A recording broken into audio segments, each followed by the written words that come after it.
और वो मुसलमान का बच्चा है भाई, इसलिए अपने राहुल गांधी मुसलमान का बच्चा है। एकदम। आप देखिए ये फिरोज गांधी कौन थे, फिरोज खान कौन थे, पैदाइश इटालियन होगा और डीएनए गड़बड़ होगा तो इस तरह की चीजें वो आता ही रहेगा। और जो इमरजेंसी लगाई गई थी, काश वो एक इमरजेंसी का हिस्सा उनके घर में भी हो जाता तो शायद आज ये स्थिति नहीं देखने को मिलता। हिंदू है एकदम हिंदू है। तो हिंसक है क्या आप? नहीं भाई, इनकी मानसिकता मुस्लिम वाली है।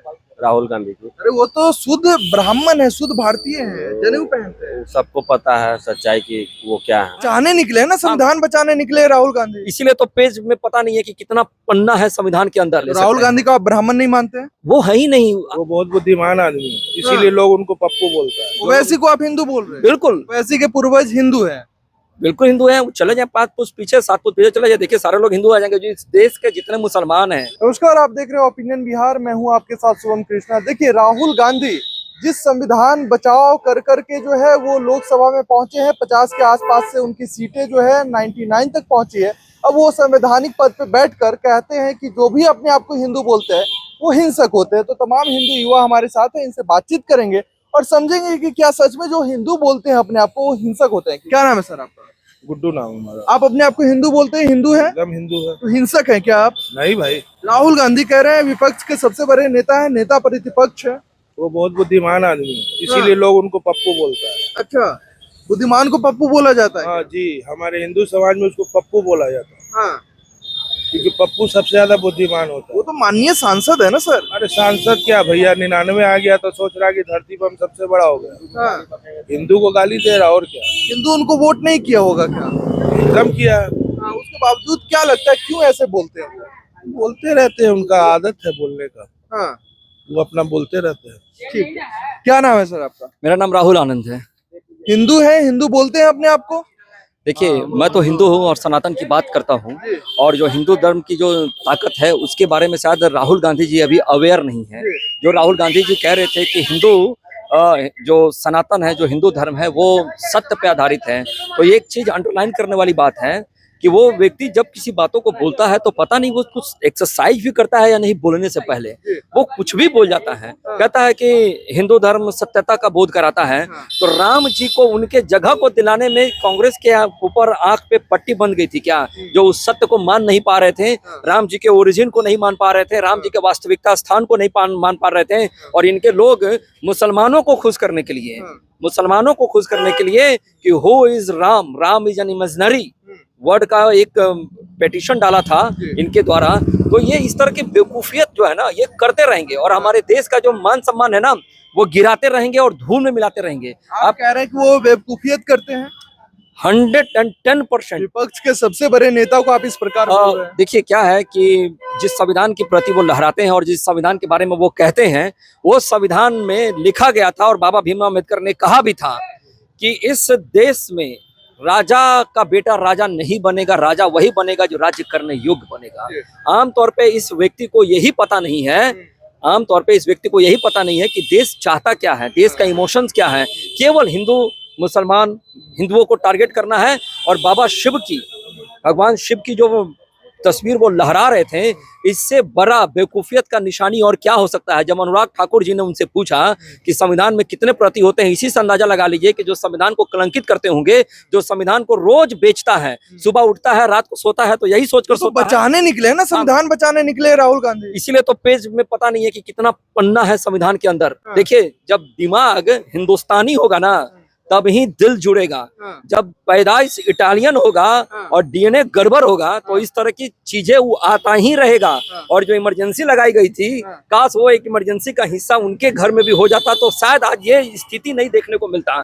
एक चीज जो सबसे ज्यादा मार्क करने वाली बात है राहुल गांधी के बारे में, हालांकि ये मुझे कहना नहीं चाहिए लेकिन मैं फिर भी कहता हूँ, वो जब रात में जब सोते हैं ना, या वो किसी भी चीजों का विरोध करते हैं और अपने आप को दिखाने की कोशिश करते हैं, टी शर्ट पहनकर ऐसे ऐसे बॉडी वॉडी कि मैं ही हूँ जो सारे लोगों का नेतृत्व कर रहा हूँ।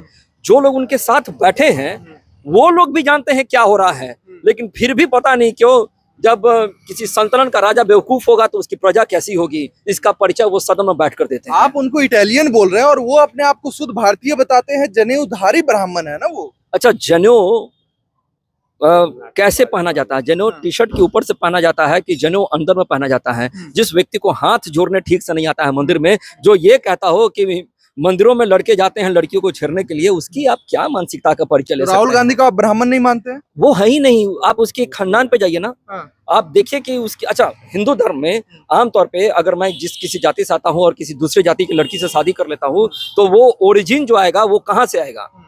उनका ओरिजिन कहाँ है? उनकी दादी ने मुस्लिम से शादी की थी, बस एक गांधी टाइटल दे देने से हो जाता है क्या? हाँ। और वो मुसलमान का बच्चा है भाई, इसलिए अपने राहुल गांधी मुसलमान का बच्चा है। एकदम। आप देखिए ये फिरोज गांधी कौन थे? फिरोज खान कौन थे?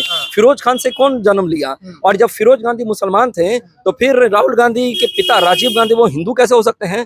ये सब तो एक षड्यंत्र की तरह रचा गया है। और एक बात जो सबसे मजेदार है, जो आपको सुनकर बड़ा आश्चर्य लगेगा, वो ये होगा कि वो अपने पूर्वजों के लिए बार बार पांव छूते हैं, वो अपने पूर्वजों का ख्याल रखते हैं। आप देखिएगा कहीं भी चले जाइए, मुसलमानों को ऊपर जितने भी आरक्षण की बातें होती है और मुसलमानों को जो अल्पसंख्यक करने की बात करती है, जबकि अल्पसंख्यक को कोई परिभाषा दिया ही नहीं गया है, उसके बाद भी वो अल्पसंख्यक कहते हैं। यानी कि अपने पूर्वजों को वो लाभ पहुंचाने की कोशिश करते हैं, अपने भाईचारा को बढ़ाने की कोशिश करते हैं। अग्निवीर का विरोध वो करेंगे, राफेल का विरोध वो करेंगे, जबकि वो कोई भी आधुनिकीकरण अपने समय में नहीं कर पाए और जो कर रहा है उसके ऊपर आरोप लगा रहे हैं। तो यही दिखाने की कोशिश कर रहे हैं ना कि वो किसी और का साथ दे रहे हैं बैकडोर से। आते हैं आपके पास, क्या नाम है सर आपका? रोहित जोर से बोलिएगा। रोहित अच्छा, आप हिंदू हैं, अपने आप को हिंदू बोलते हैं? एकदम गर्व से बोलते हैं हिंदू है। तो राहुल गांधी तो कह रहे हैं कि जो अपने आप को हिंदू बोलते हैं वो हिंसक होते हैं। वो इसलिए कह रहे हैं क्योंकि उनकी मानसिकता जो है मुस्लिम है, तो वो बोलेंगे ही। इनकी मानसिकता मुस्लिम वाली है?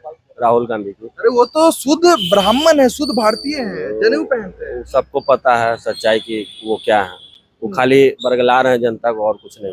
ब्राह्मण नहीं है वो? बस वो बरगला रहे हैं। ब्राह्मण का मतलब भी वो जानते हैं। क्या है वो? वो ड्रामेबाज है। हाँ। बस ड्रामेबाज कह रहे हैं। और क्या? तो अरे वो नेता प्रतिपक्ष है, विपक्ष के सबसे बड़े नेता है। प्रतिपक्ष है, तो हिंदू का वोट लेके हिंदू को वो हिंसक बोलेंगे? इतना उनका हिम्मत हो गया। मुस्लिम को बोल के बोल तो दिखाई दे रहे हैं, बोल के दिखाए ना, तो हम भी तो आपको किसको बोल रहे हैं। किसको? क्या किसको बोल के दिखाएं? मुस्लिम को बोल के क्या दिखाएं। हो जाएगा मुस्लिम को बोल देंगे तो बोलेंगे तो उनको समझ में आ जाएगा, फिर वोट बैंक जो है उनका चल जाएगा। तो खाली वोट बैंक की राजनीति कर रहे हैं बस, और क्या है? अच्छा, बस चंद्रशेखर। खाली मुस्लिम को खुश करने के लिए सब बोल रहे हैं। अच्छा, चंद्रशेखर रावण को जानते हैं? चंद्रशेखर रावण को वो सबको हम नहीं जानते कौन है। आप जानते हैं? देखिए एक ऐसा व्यक्ति है जिसको ना वोट पता है ना छोड़ पता है। लेकिन वो तो कह रहे हैं कि हिंदुओं के लिए जब जो है 2 महीना रूट बदल दिया जाता है बोलबम के दौरान, तो फिर नमाज पढ़ने के लिए 20 मिनट रास्ते बंद क्यों नहीं हो सकते? देखिए यही तो इस देश की विडंबना है कि ये सारे लोग जो हैं वो मुसलमानों की तुष्टीकरण करते हैं। आप उठाकर देख लीजिए, और मुसलमान चाहता भी है, मुसलमान वर्ग चाहता भी है कि हमारी तुष्टीकरण और मेरा इस्तेमाल किया जाए, क्योंकि वो ऐसा कौम है जो जाता है और जाते ही क्या करता है कि वो बीजेपी के अगेंस्ट में जाकर खड़ा हो जाता है। जो पार्टी उसका तुष्टीकरण करती है उसके अगेंस्ट में जाके वो खड़ा हो जाता है, पार्टी को हरवाना है उसके लिए। देखिए एक सबसे बड़ी बात क्या है यहाँ पर कि हमारे देश में अगर हिंदुओं की बात नहीं होगी, हमारे देश में अगर सनातन की चर्चा नहीं होगी, तो पाकिस्तान में बैठे सनातन की चर्चा होगी। और वैसे साहब उम्मीद कर सकते हैं कि सनातन के बारे में बात करेंगे। ये सारे लोग तो पहले हिंदू ही न थे। अच्छा। अभी अपने आप को कौन बदल लोग पहले हिंदू थे? सारे लोग। ओवैसी को आप हिंदू बोल रहे हैं? बिल्कुल। ये आज बात बताइए, जब देश हमारा आजाद हुआ था तो कैसे हुआ था? अगर आप पीछे जाइए, अपने इतिहास में जाइए, तो लोग कौन आया था, किसने किसको छोड़ा, किसकी औरतों को पकड़ के कैसे क्या किया गया, ये तो छुपा नहीं है। ओवैसी के पूर्वज हिंदू हैं? बिल्कुल हिंदू हैं। चले जाए 5 पुष्ट पीछे, 7 पुष्ट पीछे चले जाए, देखिए सारे लोग हिंदू आ जाएंगे। जो इस देश के जितने मुसलमान हैं, लेकिन वो तो जय फिलिस्तीन के नारे लगाते हैं। तो इसमें जो संविधान की लोग रक्षा करने की बात करते हैं, संविधान में एक आर्टिकल है जिसके तहत इन सभी चीजों को नहीं बोला जा सकता है और हिंसक देश का आप समर्थक नहीं कर सकते हैं। उसके तहत इनके ऊपर कार्रवाई हो सकती है और होनी भी चाहिए। ये सारे लोग यहाँ बैठकर देश के अंदर गद्दारी का काम करेंगे। ये सारे लोग बैठकर देश को कमजोर करने की बात करेंगे। ये उस समय चुप हो जाते हैं जब किसी हिंदू के साथ कोई घटना घटती है पाकिस्तान में और बांग्लादेश में, तो ये सारे लोग चुप हो जाते हैं। एक इकोसिस्टम आप कह सकते हैं जो इनके साथ इनके लिए काम करता है, वही हावी हो जाता है सत्यता के ऊपर। आप बताइए, लड़की हूँ लड़ सकती हूँ कहने वाली लड़की आज अपने आप को क्या साबित करना चाह रही है? वो उसी जगह पे वो जाकर देखती है, उन्हीं जगहों को जहाँ देखना चाहती है जहाँ पे भाजपा की सरकार है, वहाँ केवल उसकी आंखें जाती है। लेकिन जहाँ भाजपा की सरकार नहीं है, वहाँ पे किस तरह से अराजकता फैलती है, इसके ऊपर कुछ नहीं करती है। उसने क्या ट्वीट किया था उसकी दिमाग की बात करते हैं, उसने क्या ट्वीट किया था, लड़की बिकनी पहने या पैंटी पहने उससे कोई फर्क नहीं पड़ना चाहिए। ये हमारे देश की संस्कृति है, ये हमारे देश में चल सकता है कि आपकी लड़की आप करिए ना, आप विदेशी मानसिकता की आप कर सकती हैं, आपको कोई दिक्कत नहीं, आपको रोका किसने है। बस वो तो कहेंगे कि लोकतांत्रिक देश है, इसमें हम कुछ भी करें, कुछ भी पहने, आजादी है। ये जो अभिव्यक्ति की आजादी की बात जो करती है, तो ये मुसलमानों के टाइम में क्यों चुप हो जाती है? जी। आप बताइए कि जो नुपुर शर्मा ने जो बात कही थी, हम्म। नुपुर शर्मा ने, सारे मुसलमानों से आप पूछवा लीजिए, सारे मुसलमानों से पूछवा लीजिए कि क्या उनके धर्म ग्रंथ में ये बातें लिखी है कि वो तो नहीं लिखी उनके है। ग्रंथ में लिखी हुई बात ही तो कहा था उन्होंने। तो फिर इस पे जब अभिव्यक्ति की आजादी की जब बात कर रहे हैं, तो फिर उस समय अभिव्यक्ति की आजादी कहाँ चली जाती है? जब सर धड़ से अलग करने की बात हो जाती है। ये सारे लोग आने वाले समय में जो हिंदुत्व करने की कोशिश कर रहे हैं, जो तुष्टीकरण की बातें कर रहे हैं, जो विपक्ष में बैठे हैं, ये सबसे पहले अपने घर की औरतों और बेटियों को मुसलमान के हवाले करने वाले हैं और अपने धर्म का परिवर्तन करेंगे। मैं आपको आज लिख कर दे रहा हूँ, आज लिख कर दे रहा हूँ। आज वो 15% पे हैं, जिस दिन वो 40 हो जाएंगे आपकी चलने नहीं देंगे। अच्छा, ठीक है जी। क्या नाम है सर आपका? मैं शशि शर्मा, पटना से। आप हिंदू हैं, अपने आप को हिंदू बोलते हैं? हाँ, गर्व से मैं बोलता हूँ हिंदू। गर्व से बोलते हैं, तो राहुल गांधी भी गर्व से कह रहे हैं कि जो अपने आप को हिंदू बोलते हैं वो हिंसक होते हैं। तो यानी कि वो हिंदू नहीं है वो, हाँ। तो हाँ, यानी कि वो हिंसक है। हम्म। हिंदू भी बोलते हैं और अपने आप को हिंसक भी बोलते हैं। अरे वो तो जनेऊधारी ब्राह्मण है ना, जनेऊ पहन के हाँ, दिखाते तो हैं। हिंसक, तो वो यानी कि वो भी हिंसक हुए, हाँ, अपने आप को बोल रहे हैं कि हिंदू हिंसक है। हाँ, तो बाकी आज जो उनको 30-40 सीट जो एक्स्ट्रा मिला है जी। 50 के बाद, हम्म। तो यानी कि हिंदू लोग जो दिया है वो अपने आप को ठगा महसूस करेगा। अच्छा जी। आने वाला दिन उनको जवाब दे दिया जाएगा। आज जो विपक्ष हो के वो इस तरह से बोल रहे हैं, जो आज उनको बोलने की थोड़ी शक्ति मिल गई है जी। हिंदू की बदौलत, वो हिंसक उनको समझ में आ जाएगा। ठीक है, धन्यवाद।